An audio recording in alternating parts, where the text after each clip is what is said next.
વડોદરામાં સ્થાનિક સ્વરાજની ચૂંટણીનો જંગ જેમ જેમ નજીક આવી રહ્યો છે તેમ તેમ પોસ્ટર વોર વધુ તેજ બની રહ્યું છે।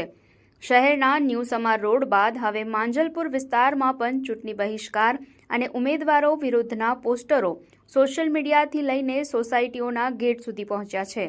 માંજલપુરમાં લાગેલા આ નવા પોસ્ટરોમાં સ્પષ્ટ શબ્દોમાં લખવામાં આવ્યું છે કે આયાતી ઉમેદવારને મતદાન કરતા નહીં। આ એક વાક્યએ વડોદરાના રાજકીય આલમમાં અને ખાસ કરીને સત્તાધારી પક્ષમાં ખળભળાટ મચાવી દીધો છે।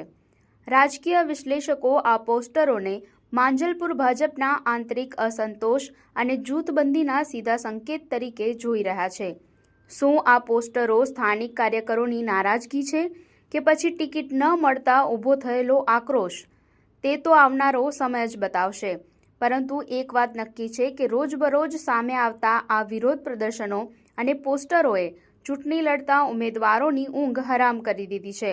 માંજલપુરના આંતરિક રાજકારણનો આ ગરમાવો હવે કઈ દિશા પકડે છે તેના પર સૌની મીટ મંડાયેલી છે।